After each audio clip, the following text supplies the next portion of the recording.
پاک صلی اللہ علیہ وآلہ وسلم کی جو شہادت ہے، ان کا جو ارتحال ہے، وہ مبارک نہیں ہے، مسلمانوں کے لیے مبارک نہیں ہے۔ وہ سب سے عظیم مصیبت تو رسول پاک صلی اللہ علیہ وآلہ وسلم کی شہادت ہے۔ یہ ان کو وصال مبارک کہہ رہے ہیں۔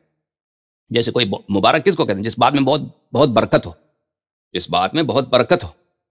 رسول پاک صلی اللہ علیہ وآلہ وسلم ان کی شہادت ہمارے لیے مصیبت ہے، عالم اسلام کے لیے مصیبت ہے۔ وحی منقطع ہو گئی اور اہل بیت اطہار علیہم الصلاۃ والسلام پر مظالم کا دروازہ کھل گیا، اور عالم اسلام کے لیے انحرافات کے دروازے کھل گئے، اور منافقین کو کھلا میدان مل گیا ان کے بعد، جو عمل کرنا چاہیں وہ چاہیں۔ تو یہ مبارک نہیں تھا۔ بہرحال شاید سبقت لسانی ان سے ہے، لیکن بات ان کی یہ ہے میرے عزیزوں کہ رسول پاک صلی اللہ علیہ وآلہ وسلم کے بعد امت میں جو اختلافات پیدا ہوئی ہیں، اس کا اساس کیا ہے؟ کہتے ہیں کہ وہ اصل میں امامت ہے، مسئلہ خلافت۔ اچھا، اور ان کی باتوں سے یہ پتہ چلتا ہے کہ یہ خلافت اور امامت میں تفریق کرنا چاہتے ہیں، تو اس مسئلے پہ بات آگے آئے گی تو کہہ دیجئے آپ خلافت نہ خلافت کہیے نہ امامت کہیے، کہ جانشینی رسول، قیادت کا مسئلہ رسول پاک صلی اللہ علیہ وآلہ وسلم کے بعد۔ اور ان کا یہ بھی اعتراف ہے یہاں پر، خوب آپ نے کہا کہ جب ابو بکر خلافت پہ بیٹھ گئے تو اختلافات نے وہاں سے جنم لیا، یعنی اساس نزاع کا جو جڑ ہے اسلام میں، وہ امامت امیر المؤمنین علیہ السلام نہیں ہے، کیونکہ امامت امیر المؤمنین علیہ السلام دونوں طائفوں کو قبول ہے، سب طوائف اسلام کو قبول ہے۔ جو اصل اساس نزاع ہے وہ کیا ہے؟ مسئلہ جانشینی رسول صلی اللہ علیہ وآلہ وسلم، اور بالخصوص ابو بکر کی جو خلافت، ابو بکر کی خلافت۔ اور اسی بات کو جیسے دوسرے عمری علماء نہیں چھیڑتے، لیکن ان کے بہت سارے اکابر نے اس بات پہ تنصیص کی ہوئی ہے۔ اغلب اس بات کو نہیں چھیڑتے، اغلباً، کیونکہ ایک اہم مسئلہ ہے کہ اختلافات کہاں سے شروع ہوئے۔ اغلب اس کو نہیں چھیڑتے، لیکن ان میں سے بڑے علماء نے ایسے ہیں جنہوں نے اس مسئلے پہ اعتراف کیا ہے۔ ملاحظہ فرمائیے عزیزو، یہ کتاب ہے الملل والنحل للشہرستانی، عبد الکریم الشہرستانی، جزء اول، چھاپ قاہرہ۔ یہ کتاب، اس کتاب میں ملاحظہ فرمائیے صفحہ نمبر 22 پہ، الخلاف الخامس، پانچواں اختلاف فی الامامہ، پانچواں مسلمانوں میں جو بڑا اختلاف ہے وہ مسئلہ امامت پر ہے۔ وَأَعْظَمُ خِلَافٍ بَيْنَ الْأُمَّةِ خِلَافُ الْإِمَامَةِ، سب سے بڑا جو مسئلہ، یہ اختلافی مسئلہ ہے، سب سے بڑا، وَأَعْظَمُ خِلَافٍ، سب سے بڑا جو اختلافی نزاع ہے مسلمانوں میں، وہ کیا ہے؟ امامت کے مسئلے پر۔ امامت سے کیا مراد؟ یعنی رسول پاک صلی اللہ علیہ وآلہ وسلم کے بعد ان کے جانشین اور امت کا سربراہ کون ہے، امت کا قائد کون ہے، دینی مسائل میں، سیاسی مسائل میں، عسکری مسائل میں، مالی مسائل میں، جو رسول پاک صلی اللہ علیہ وآلہ وسلم قائد تھے، دنیا سے چلے گئے وہ قائد، ان کے بعد رہنما قائد کون ہے؟ یہ اس کو خلافت یا امامت، خلافت کہی یا امامت کہی۔ اذ ما سل سیف فی الاسلام على قاعدة دینیة مثل ما سل على الامامت فی کل زمان۔ سلہ کہتے ہیں کس کو؟ تلوار جب نیام سے نکلتا ہے، تلوار جو نیام سے نکلتا ہے اس کو سلہ بولتے ہیں۔ کہتے ہیں اسلام میں اتنے تلوار جو مسئلہ امامت پہ اور مسئلہ خلافت پہ نکلے ہیں، کسی اور دینی مسئلے پہ نہیں نکلے۔ یعنی اتنی خون ریزی ہر زمانے میں جو مسئلہ امامت پہ ہوئی ہے، مسئلہ خلافت میں ہوئی ہے، مسئلہ قیادت پہ ہوئی ہے، کسی اور مسئلے پہ نہیں ہوئی ہے، در ہر زمان میں۔ یہ پہ بہت عظیم ہے، عبد الکریم شہرستانی، اور ملل و نحل بھی ان کا بہت اہم کتاب ہے۔ یہ ملاحظہ فرمائیے، یہ کتاب ہے تفسیر القرآن الکریم، تالیف الشیخ محمد عبدو، جزء ثامن، 8واں مجلد۔ اچھا، یہ کتاب چھپی ہے مصر میں سنہ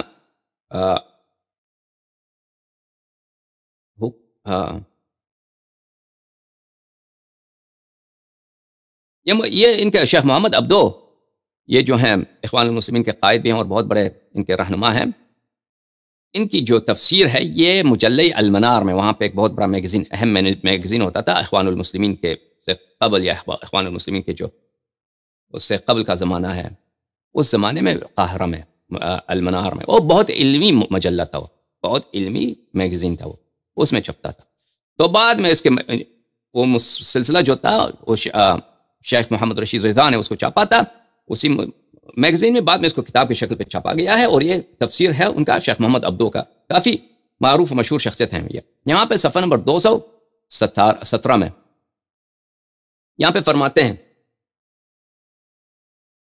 لافتراق هذه الأمة في دينها وما تبعه من ضعفها في دنياها 4 أسباب كلية۔ آپ کو پتہ ہے کہ 18ویں صدی کے انتہا میں اور 19ویں صدی کے شروع میں اس زمانے میں مسلمانوں میں نیشنلزم کا جو جذبہ تھا اور مسلم آئیڈینٹی کے لیے جو شناخت کے لیے جو شوق تھا مسلمانوں میں، بالخصوص جماعت عمریہ میں، وہ بہت عروج پہ تھا. اسی لیے تو پاکستان بنا، تحریک پاکستان چلا ہے، اسی لیے تو تحریک خلافت چلی تھی ہندوستان میں. اور محمد اقبال کے جو اشعار ہیں وہ اسی ایک ہی لائن پہ تھے. یہ لوگ محمد اقبال، شیخ محمد عبدو، جمال الدین افغانی، یہ سب لوگ ایک ہی لائن پہ لگے ہوئے تھے کہ خلافت کو زندہ کرنا، مسلمانوں کو دوبارہ وہ بنی امیہ بنی عباس کی جو دور کی جو مسلمانوں عالمی قوت ہے اس کو دوبارہ عروج پہ لانا ہے. تو اس لیے اسی مسئلے کے روح سے وہ کہتے ہیں کہ امت، شیخ محمد عبدو فرماتے ہیں، کہتے ہیں کہ دین میں جو امت کو اختلاف ہے اور اس دینی اختلاف کی وجہ سے دنیا میں مسلمان ضعیف ہوئے ہیں، دنیا میں مسلمان کیا ہوئے ہیں؟ کمزور ہوئے ہیں. اس کے 4 سبب ہیں. پہلی سبب جو السیاسہ والتنازع علی الملک، سیاست میں اختلاف، سیاست میں تنازع علی الملک میں کہ گورنمنٹ کس کے ہاتھ میں ہونی چاہیے، قائد کس کو ہونا چاہیے. اس کے بعد تعصب، نسلی اور قومی تعصب، عصبیت المذاہب، مذہبوں کے درمیان جو تعصب ہے اصول میں، عقائد میں اور فروع دین میں. اور چوتھا سبب یہ ہے القول فی دین اللہ بالرائے، یہ ہے کہ القول بالرائے یعنی دین میں اپنی عقل سے، آپ کی عقل کی بات ہے، آپ کے اپنے خیالات ہیں، اپنے خیالات کو دین میں داخل کرنا. یہ 4 اسباب ہیں. ان کے نزدیک بھی پہلی جو سبب ہے وہ کیا ہے؟ وہ ہے سیاست میں اختلاف، کہ قیادت کس کو ہونی چاہیے. اور صفحہ نمبر 224 میں وہ فرماتے شیخ محمد عبدو، کان المسلمون فی عہد رسول اللہ صلی اللہ علیہ وآلہ وسلم امتا واحدتا علی ملت واحدہ. رسول پاک صلی اللہ علیہ وآلہ وسلم کے زمانے میں مسلمان سب متحد تھے اور ایک ہی دین پہ تھے. فکان اول خلاف نجم بینہم الخلاف علی الامارہ. سب سے پہلا جو اختلاف ہوا ہے مسلمانوں میں وہ امامت پہ، امارت پر، رہبری پر، رہنمائی پر، قیادت پر، کہ کون امیر بنے، کون خلیفہ بنے، کون مسلمانوں کا سربراہ بنے. اس پہ اختلاف جنم لیا ہے. ٹھیک ہے. تو میرے عزیزو، اختلاف کا اساس کہاں ہے؟ مسئلہ خلافت پر، مسئلہ خلافت. ٹھیک ہے. اور کس نے اعتراف کیا ہے؟ طاہر قادری نے اعتراف کیا. اچھا، یہ اختلاف کی حالت کیا ہے؟ کہ طاہر قاضی خود کہتے ہیں کہ جو اختلاف کا اساس ہے وہ مسئلہ امامت ہے. بعد میں دوسرے اختلافات اس میں ملتے گئے ہیں کہ عقائد میں، اصول دین میں، فروع دین میں اختلاف ہوتے گئے ہیں. تو میں آگے بڑھنے سے پہلے میں اس عقائد میں یہ اختلاف جس کا انہوں نے ذکر کیا ہے طاہر قادری صاحب نے،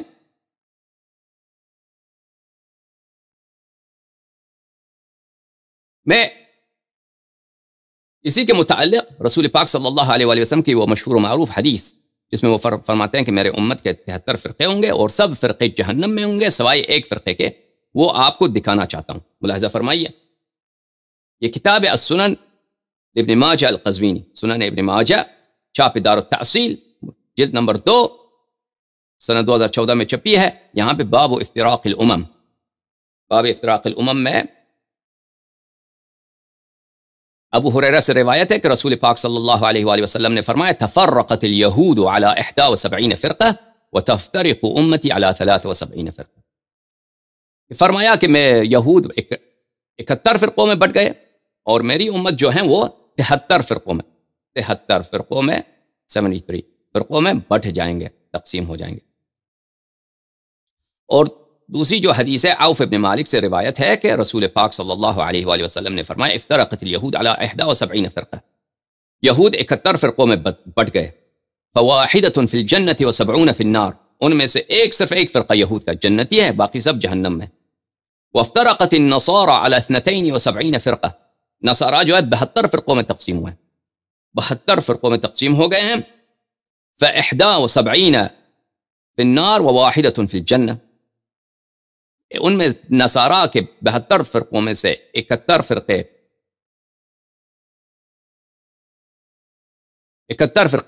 جہنمی ہیں اور صرف ایک فرقہ جنتی ہے. والذی، اس کے بعد انہوں نے قسم کہا کر فرمایا والذی نفس محمد صلی اللہ علیہ وآلہ وسلم بیدہ، اس اللہ پاک کی قسم جس کے ہاتھ میں میری جان ہے.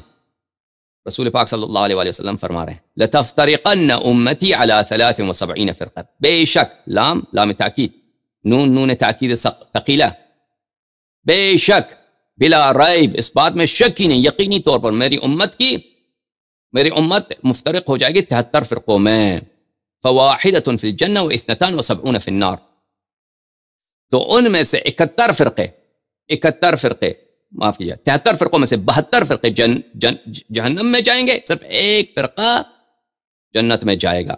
خوب یاد رکھیے میرے معزز ناظرین، یہ قسم کا کر صحیح حدیث میں تاکید کے ساتھ، ڈبل تاکید کے ساتھ قسم کھایا ہے رسول پاک صلی اللہ علیہ وآلہ وسلم نے، اس کے بعد لام تاکید اور اس کے بعد نون تاکید ثقیلہ، کہ بلا شک و بلا ریب میری امت کی کتنے فرقے بنیں گے؟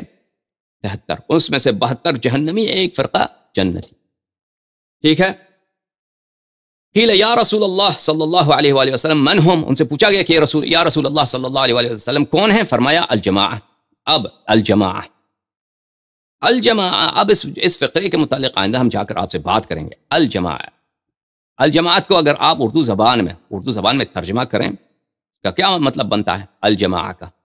دیکھیں یہ لفظ جو ہے عربی زبان میں الف لام، الف اور لام، اس کو بولتے ہیں الف لام تعریف، جو ہوتا ہے اس کا اردو زبان میں اس کا کوئی کانسیپٹ نہیں۔ مثلا آپ کہتے ہیں رجل الرجل، اردو زبان میں اس طرح کوئی نہیں ہے اس کا کانسیپٹ۔ اردو زبان میں اگر آپ کسی کو معرفہ کے طور پہ پیش کریں تو اس کے لیے ایسے الفاظ لایا جائے گا، مثلا کہیں گے وہی مرد۔ کون سا مرد؟ وہی مرد، یعنی اس کو معرفہ بنائیں گے، خاص فرد کی طرف اشارہ ہے۔ کون سی عورت؟ وہی عورت۔ الف لام الجماعہ یعنی وہی جماعت، اردو میں اگر اس کا ترجمہ کریں تو کہیں گے کیسے؟ وہی جماعت۔ اب اس سے زیادہ یہاں پر تفسیر نہیں ہے، ان کی دوسری کتب میں ہے کہ وہ کون سی جماعت کہیں گے کہ وہ جماعت جس پہ میں اور میرا صحابہ ہیں۔ مخالفین کے کتب پر ہم وہ ثابت کریں گے کہ وہ جو فقرہ غلط ہے، وہ فقرہ ہو ہی نہیں سکتا، وہ رسول پاک صلی اللہ علیہ وآلہ وسلم کا بیان ہو ہی نہیں سکتا مگر اس کا مقصد کچھ اور لیا جائے، تو اس کے متعلق بات آئے گی۔ لیکن اتنا مسئلہ ہمارے درمیان اور جماعت مخالفین کے درمیان متفق علیہ ہے کہ رسول پاک صلی اللہ علیہ وآلہ وسلم نے فرمایا کہ میرے امت کی بہت ساری شاخیں بنیں گی، 73، اور سب شاخیں جہنم میں سوائے ایک شاخ کے۔ ٹھیک ہے عزیزو،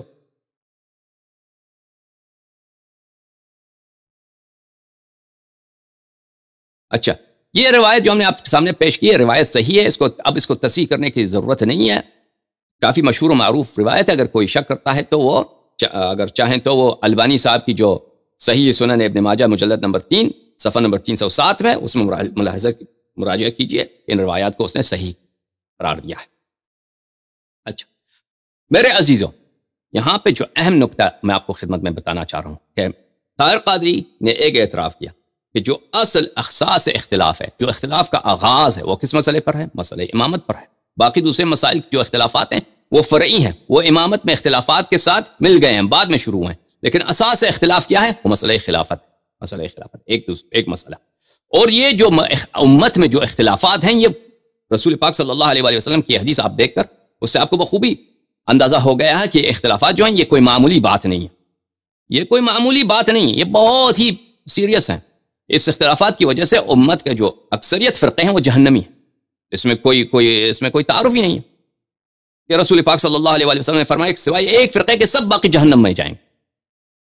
خوب یاد کیجئے عزیزو، پہلی بات کہ امت میں اختلاف ہے، اختلافات کی اساس امامت و خلافت ہے۔